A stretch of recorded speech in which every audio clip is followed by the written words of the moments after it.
as an Indian administrative service, I can have an impact on the working of the education sector in the entire state. So that, and when you go and serve in the government of India, of course, you have an impact, your work, and if you work well, that has an impact on the entire country.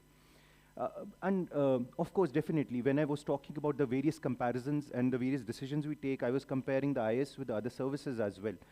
The decision that you need to, and the decision I had to take was why the IAS. One could have easily opted for other services and perhaps other more cushion job as well, where you don't really have a lot of mountains to climb or unexpected things to conquer. A lot of services have become very corporate in nature. For example, the Indian Revenue Service. Some services, some departments in the work have become faceless in nature. For example, resolving income tax disputes. So while I traveled from BPCL to through the civil services examination, since then it has been 11 years. I am a 2015 batch officer. I am serving in the state of Himachal Pradesh, and I must make it very clear that the deputy commissioner is not the only. It's not just the DC or the DM in the IAS. An IAS officer is not just posted as a DC or a DM. It is just one of the ladders in the entire, but one of the most visible steps, because of the public interaction that we have in our offices at the district level. The SDM or the DC, they are the face of the government to resolve various issues.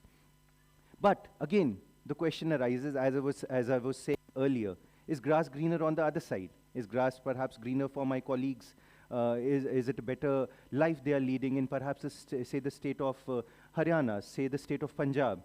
And is perhaps life better elsewhere? These are the questions that will always bother you. But believe me, this grass is green on your side. The more you worry about these things, the more you keep thinking about all of these things, it doesn't lead to a peaceful life. I must add here, while having served both in the non-government sector and the government sector, there are various commonalities and there are various features that set the civil services apart from the private sector or the corporate sector. But while I mention these things, you'll be able to also see a lot of common features, and you will be, as students, able to frame your mind about the decisions you're yet to take. When in the private sector, we are problem solvers in the technical domain, right? So wherever you're working. Here we are dealing with public issues and things that touch each and every aspect of your life. Further, when you are an engineering graduate or a management graduate and serving the corporate sector, you're also you're designing systems and solving key ideas that perhaps focus on a narrow domain or a particular issue. Here, the civil servants, they are writing policy. As I mentioned, education, we mentioned health, we can talk about transport. When you're the corporate sector, you're a corporate employee. When you're in the public sector, you are a public servant. And believe me, everyone is a public servant from the top to the bottom of the hierarchy, be it a PN, be it a class 1 officer, be it anyone else. In the private sector, we talk about business process re-engineering, right? Anyone who's studying management management courses in here must have come through those terms. But here in the government sector, we are reforming government policies. You are analyzing data in the private sector, and similarly in the government sector also, data-based policy making, evidence-based policy making is being done. If you're a civil engineer, if you're an architect, you're working in the private sector to develop infrastructure both for public and private projects.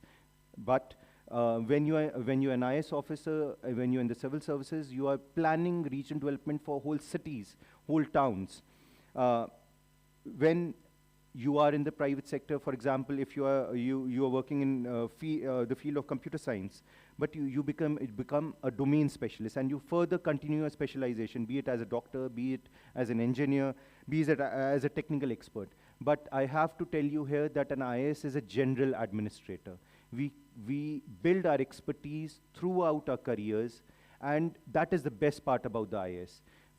If I compare ourselves to the Indian Foreign Service, for instance, so they're mainly working in the field of diplomatic relations with other countries. Whereas in the Indian Administrative Service, we are, someday I'm working, and at the district level I should begin.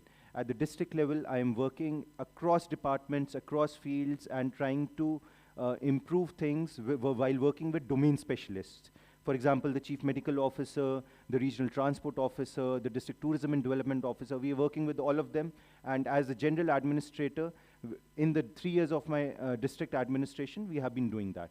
And the same happens up ahead as well. When we start serving the state government, we start serving in the central government. One day you're working in the health department, Ministry of Health and Family Welfare.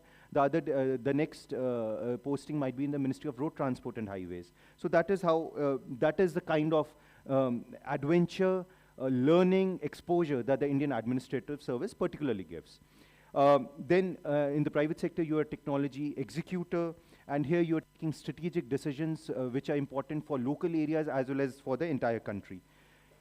And a very important aspect which also attracted me to the Indian Administrative Services, while in the private sector, after many, many years of service, we get to lead teams or verticals.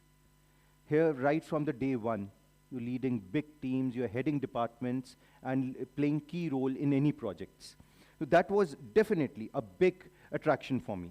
In the state of Himachal Pradesh, particularly, our focus remains on rural and urban development. A lot of things, a lot of development activities definitely have a lot to do with the environment and the pollution. I had the opportunity to work for 2 years. 5 years in service, 6 years in service. I worked for 2 years with the State Pollution Control Board as the member secretary of the Pollution Control Board. And Sir Mangu sir knows the role Pollution Control Board plays across the country, whether at the central level or for the states. So imagine the type of exposure and the contribution that I was able to give being a mechanical engineer, the effluent treatment plants, the STPs and the solid waste management work that your institute is doing. I know for a matter of fact what the technology being used here, because I've inspected that during that time as well. So the kind of exposure and the charges and the responsibilities the IS has given me in this state as well has been fantabulous. But we have come across so many unexpected things in recent years, especially in the year 24 and 23 and 25, and also 2024 in Mandi district, when continuously the state has been battered by torrentious rains and disasters of a scale never seen before. You have been, a lot of students and faculty here have been witness to those as well. My friends here from outside the state have also seen glimpses of those through television channels and on the internet. And that perhaps has been the biggest mountain to climb for me as an officer and for my entire team. While I'll be coming to that, I must also add that the work culture, when I say grass is green perhaps for me in the state of Himachal Pradesh, I must say the work culture of the state is excellent. It has given all officers independence and abilities to contribute to the various projects that they are leading. So definitely, while all comparisons can be made, grass is indeed green on my side. While I talk about conquering the unexpected, and for me the biggest unexpected was the disaster that happened recently in 25. I'll be focusing on a few key areas that we had to continuously work in, and I should tell you that most of the time that the district administration goes in disaster management. And disaster management, while there is preparation to be made before any such thing occurs, but there is also relief and response that has to be done immediately after a disaster. While there is pre-monsoon preparation to be made, including inventory and all of those things, but public information dissemination is a key responsibility that we focused on, which includes telling you facts, how and where they are, so that no hue and cry is raised. Including volunteers, we have social emergency response volunteers nearly to the number of 10,000 in this district alone, and we were able to get a lot of help from them. Response prioritization is an important. We are a tourist state, and there are a lot of tourists that come here and get stuck during such times. So a response also, while being with being an economy dependent tourism, we do indeed have to give priority to tourists who are stuck here. But also, we also have to take care that we do not get stuck in the VIP syndrome, that there are certain important persons that get stuck. But the district administration always has to focus on their, prioritize properly so that all are catered to. Uh, um, any management student and engineer and other students as well might have perhaps come across theories of complex problem solving and the SAT thinking process. So during a disaster as well, when you're trying to bring about relief and rescue people, you must ensure that you are solving that complex problem with multiple angles of resolving it or tackling it from different sides. Again, never put all your eggs in the same basket, be it disaster management or be it your career that we're talking about. Further, we are currently working on enhancing our technology and capacities and capabilities. We are focusing on rebuilding, rehabilitation, and provide relief at the right moment at the fastest time possible is key. Otherwise, public dissatisfaction can cause a lot of trouble for you.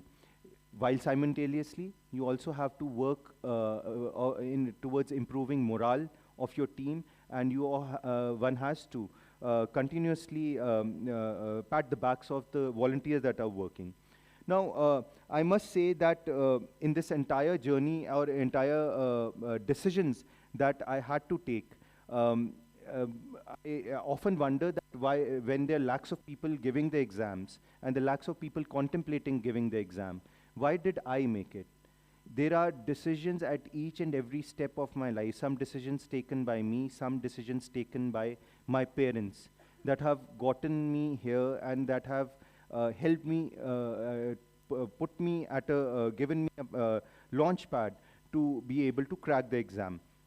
All the decisions that I was contemplating in this entire journey, be it choice of courses, be it choice of graduation field, and and to be able to tell you why I was able to crack the exam, I must tell you what engineering, being an engineering graduate and pursuing that course for 4 years gave me.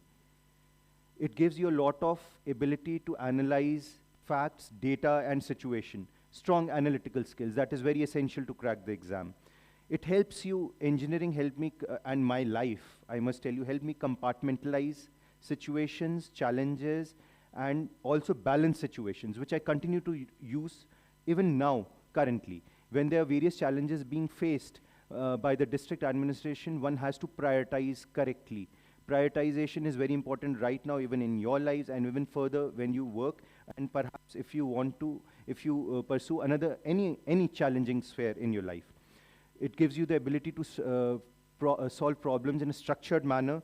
Being an engineering student, I know that we are surrounded by a lot of chaos while preparing for projects, presentations, examinations. But there is some organization in chaos that I was able to bring about, and I feel that comes entirely from my field of graduation.